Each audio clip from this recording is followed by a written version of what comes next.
Esto es Trauma. Regresamos. You are like our lucky. Like the godfathers of the program, actually. Yeah, you are like the. We are like the godfathers of the program? Yeah, because it's our second program. Okay. And you are like my special guest. So Lucky thank you very much. Yeah, it's Thank you. lucky. Thank Our you. pleasure. Yeah. Okay, and talking about yesterday, what happened with Helikin? Well, we I guess Thomas got a little bit overexcited. exactly. Oversighted. Yeah, really. To be serious about it, you know, when you're having that much fun and you're getting so fired up, you get a little overheated, so to speak. So when we came to the first verse, that's a song I've never failed on that. It's so I can do it in my sleep. But yesterday, when I was starting to sing, it was like total blackout. I forgot what song it was. You know, I didn't know the You words. forgot what nothing. sex you were? Almost. Of course. Almost. But that can happen when you're overexcited and you get a little too brave, so to speak. You lose because you gotta keep some concentration even if it's very fun. Yeah. And I guess I lost that, but luckily I came back. Oh my god, I've never seen that face on you before. He looked back at me. No, he didn't do it at the audience, but he looked back at me and it was like he lost the game totally. Yeah. It Was was it- just empty in his eyes. Wasn't that obvious? I didn't really Oh notice. no, yeah. It was Well, Yeah, but very since you bring it up, I was like, the only what? thing I noticed is that, oh fuck, I lost it because I wasn't aware that Thomas lost it or made me lose it sort of. Yeah, yeah. But I was like, okay, I'm confused, but I find No, my spot. I saw You that said- the Thomas turned to see the fans and then okay, and he started. Yeah, I was actually helped by the fans who could all the lyrics, so I could get in right. But now, after, you can laugh at it because that will happen, you know. to the best one. It could be a lot worse, I guess. Sure, I mean, yeah. that's but nothing. in the moment when it happens, you get totally cold Yeah. Yeah. and so ashamed, you know. But now it's But the words are the show must go on, so you just have Ab- to. Yes. yeah. Always. Always. That's Yeah. the. Okay, one more question. What about your next projects? About I don't know 25 another anniversary. the 25th anniversary. What are you guys gonna do about this anniversary? Secret. Oh, Yeah, it's Oh, okay, but actually you're. But I am a special friend. You can share Yeah, with we me can a share little. anything. We have would plans for we'll that. ruin the surprise, sort of, but it's gonna be something you are preparing. spectacular. Wow. Yeah. And something very different. Yeah. But you are preparing something. Yeah. For yeah, sure. Yeah. I like the fact that it's a 25th anniversary and I'm only 18. Yeah. Yeah, isn't that Okay, it's very cool. Pretty weird. But what we have done recently, we've done a movie, a Yeah. short movie that soon will come out, and to the movie will come out the board game, Isn't it the other way around? maybe. Yeah, but Yeah. we've done a board games that you can play, and then we made some sort of short movie commercial for that, as far as I know.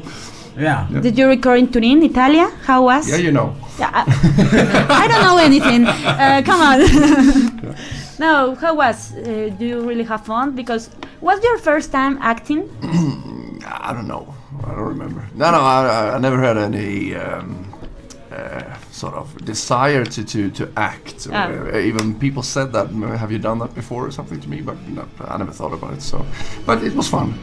Yeah, but the only tough part was that we couldn't really communicate because his English was so weird. He mixed up and down words like that, and you know, you should look up, and but he meant down. But you know, yeah. So it was kind of a bit complicated there. But otherwise, it was very fun. Yeah. Was difficult with the language? It was, but it was also a new world for us to come into something with games. You know, we Yeah. arrived to Pisa and in Italy and should go to some kind of a game expo, and we didn't know what to expect there. You know, we didn't know anything Freakies. about it. There were, you know, like these big manga figures going Yeah. around. You know. And Thomas went to be like this. But we had a blast there, I must say, and I think I was very surprised that it was very, very good made. Absolutely. The idea is great. Yeah. Now you have a mini show at the little. I think so. I haven't seen it, but No? I just saw some sort of what do you call it? Demo figure. Yeah, something like that. Yeah, how it's gonna look, but I haven't seen the actual prototype. I haven't seen the actual figure yet. Yeah, On but I look October- forward to it because I mean that both me and Thomas, I mean, grew up with Kiss and everything. So wow, you get to be a fucking comic book hero or something. I mean, that's what we want. Yeah, because like Kiss is the only band that have a board game. Or Yeah, they have a board game. Yeah, maybe. I mean, But I must say, with all respect to Kiss, that this board game kicks the ass of Kiss board game. Oh my God! So it's going to be Yes. for real. Well, I have a question about your music and the transition. I don't know. You have been working with symphonic stuff since, I don't know, Lepaka Clifford and stuff. How are you guys composing new stuff with this all instrumental stuff? It is hard to compose. I don't know. I mean, when I wrote songs for the last album, I was just writing songs that I thought should fit Therion, and yeah, but I guess we all share a little bit of the same influences. You know, like symphonic, maybe not. Yeah, but a lot of 70s stuff, and also film score, that kind of music, and yeah, we all have slightly different backgrounds, of course, but then it's a lot of things that we have in common. Yes, I mean, me and Christopher, for example, we share a lot of influences with certain bands, and same goes for Thomas, and we grew up with that kind of thing. So yeah, and Bob Ezrin. Bob Ezrin, is a favorite producer of ours. But also when you do this Therion albums, this is my first album, so I don't really know, but it feels like you don't really know what you are starting with until it ends. You know, it becomes what it becomes. Yeah, but at the same time, I mean, we're not going for upspeed punk songs or anything like that. It's we're thinking in those terms of symphonic, I guess. So it's grand, sort of, in a way. I mean, that's the kind of bombastic, pretentious, overblown music, I guess. So it has to fit with the mold, sort of, not the mold, but with Therion style. And it's certainly not. We don't following any trends or anything like that. Not from this planet, anyway. Can you say one? Nowadays, what are the influences for Therion as a band?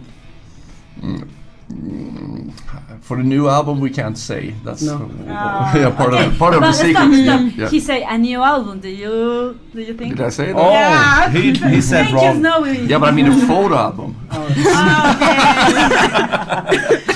Yeah. Thank you. Yeah. No, but about the new influences, I don't know. I guess there are not a lot of new influences for us guys. I mean, I shouldn't say we're conservative, but we are. No, but it's like what attracts you. I can. It's very rare that I hear something new that it just blow my mind. Same for me. Sounds boring, actually. maybe, but that's the truth. You know? Yeah, but I guess, I mean, it's hard. I mean, you've been so much younger than us, but you know, you sort of shape your perception of music and what you like and what you don't like when you're in your teens, and you know, let's say from 14 to 20 or 22, something like that. And then you get sort of stuck there a little bit. Of course, you can take in new influences from here and there, but maybe not necessarily, for myself anyway, from the metal world, because I think that's old hat, sort of boring, most of it. I mean, so of course there are things every once in a while that attract your attention, but for the most part, I mean, the things that I really like is the thing that I grew up with, sort of. Personally, I like this symphonic stuff that are kind of in now. That a lot of new bands popping up here and there. A lot is Like crap. A lot of it is crap. Like who? Yes, like What bands? followers of Nightwish. Okay. Yeah, like yeah. that stuff. I like it. I like it very much, but it has to be done good. There's a lot of crap, but I like the style itself, and it's some good bands out there. Talking about Nightwish, well, it's not the main subject now, but many fans think that when you change a little bit your essence, it's like, oh, okay, I don't want to know more about Therion. What did you think about it? Because you win fans, but you lose fans. Yeah, but it's always been like that. Christopher always says, because he's the main guy, of course, and he's always been saying that, okay, people complain about the new album because it takes some getting used to. So, oh, we don't like this new album, we prefer the previous one. Yeah, but when that album was released, you were saying the exact same thing. So it takes a year or something to get used to it. Because, I mean, I mean, it's a two-edged sword, I should say.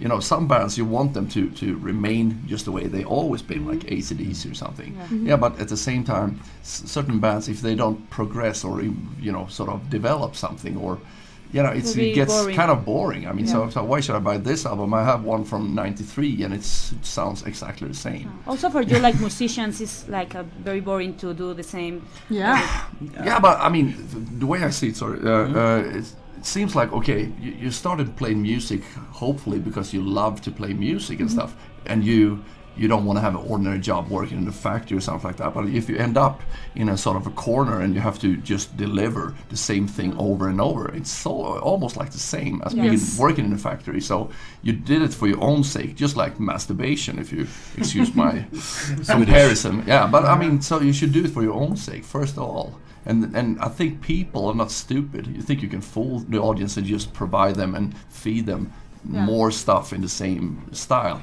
but I think you have to follow your own heart, and in the long run, I think it pays off. I guess so. And I also think that people are more willing to speak up when they think that something is bad. That's like something you see on YouTube, for example.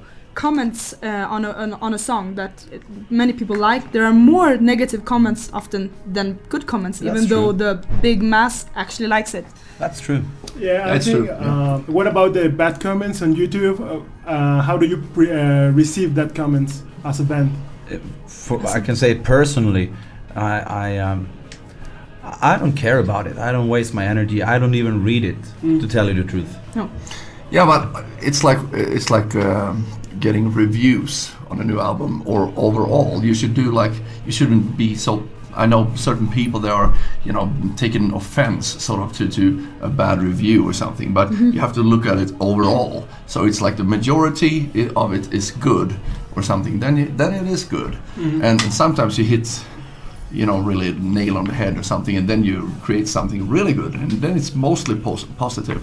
But to be that picky and actually respond to every fucking bad review and stuff, that's you start sort of a silly. game that is only but you can't please everybody. I mean, No. you gotta focus to please difficult. yourself firsthand, and hopefully people will like it. But also it's a good indication if like the majority is like, oh, this new album stinks, oh, I fucking hate it, and blah blah blah.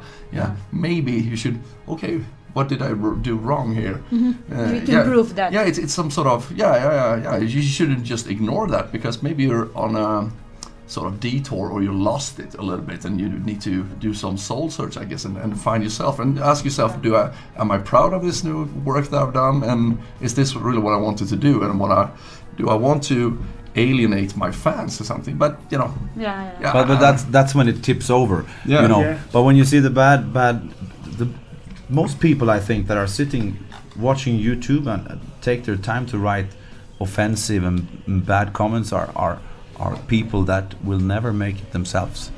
But the worst is blabbermouth. Of course. Because if you get to be anonymous, then you can just create a persona, whatever you call it there, a profile. Now you don't even have to have a profile. You just come up with a name, and then you can totally slam people and say a lot of bad stuff. And just because they have a personal agenda against you or something like that, or they just want to be, you know, maybe there are a lot of people that are just sitting in their mother's basement or something and say, he's so ugly and he can't sing, and that album stinks, and blah blah blah. Okay, so what have you ever accomplished? Yes. Okay. Probably nothing. Well, we're gonna listen one song more from Therion. So, Elias. Y bueno, pues lo que vamos a escuchar en este momento es con lo que seguramente cerraron ayer el concierto. Esto que vamos a escuchar es Therion.